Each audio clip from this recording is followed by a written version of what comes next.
വിശുദ്ധ യോഹന്നാന്റെ സുവിശേഷം 3-ാം അധ്യായം 13 മുതൽ 21 വരെയുള്ള തിരുവചനങ്ങൾ. യേശുവും നിക്കോദേമോസും. സ്വർഗത്തിൽ നിന്നിറങ്ങി വന്ന മനുഷ്യപുത്രനല്ലാതെ മറ്റാരും ഇതുവരെ സ്വർഗത്തിൽ കയറിയിട്ടില്ല.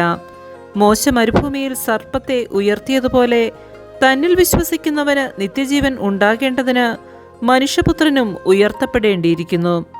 എന്തെന്നാൽ അവനിൽ വിശ്വസിക്കുന്ന ഏവനും നശിച്ചു പോകാതെ നിത്യജീവൻ പ്രാപിക്കുന്നതിനു വേണ്ടി തൻ്റെ ഏകജാതനെ നൽകാൻ തക്കവിധം ദൈവം ലോകത്തെ അത്രമാത്രം സ്നേഹിച്ചു. ദൈവം തൻ്റെ പുത്രനെ ലോകത്തിലേക്ക് അയച്ചത് ലോകത്തെ ശിക്ഷയ്ക്ക് വിധിക്കാനല്ല, പ്രത്യുത അവൻ വഴി ലോകം രക്ഷ പ്രാപിക്കാനാണ്. അവനിൽ വിശ്വസിക്കുന്ന ഒരുവനും ശിക്ഷയ്ക്ക് വിധിക്കപ്പെടുന്നില്ല. വിശ്വസിക്കാത്തവനോ ദൈവത്തിൻ്റെ ഏകജാതന്റെ നാമത്തിൽ വിശ്വസിക്കായ്ക മൂലം നേരത്തെ തന്നെ ശിക്ഷയ്ക്ക് വിധിക്കപ്പെട്ടിരിക്കുന്നു. ഇതാണ് ശിക്ഷാവിധി.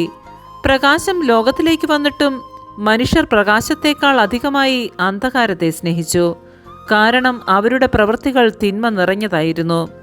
തിന്മ പ്രവർത്തിക്കുന്നവൻ പ്രകാശത്തെ വെറുക്കുന്നു. അവൻ്റെ പ്രവൃത്തികൾ വെളിപ്പെടാതിരിക്കുന്നതിന് അവൻ വെളിച്ചത്ത് വരുന്നുമില്ല. സത്യം പ്രവർത്തിക്കുന്നവൻ വെളിച്ചത്തിലേക്ക് വരുന്നു. അങ്ങനെ അവൻ്റെ പ്രവൃത്തികൾ ദൈവ ഐക്യത്തിൽ ചെയ്യുന്നവയെന്ന് വെളിപ്പെടുന്നു. നമ്മുടെ കർത്താവായ മിശിഹായ്ക്ക് സ്തുതി.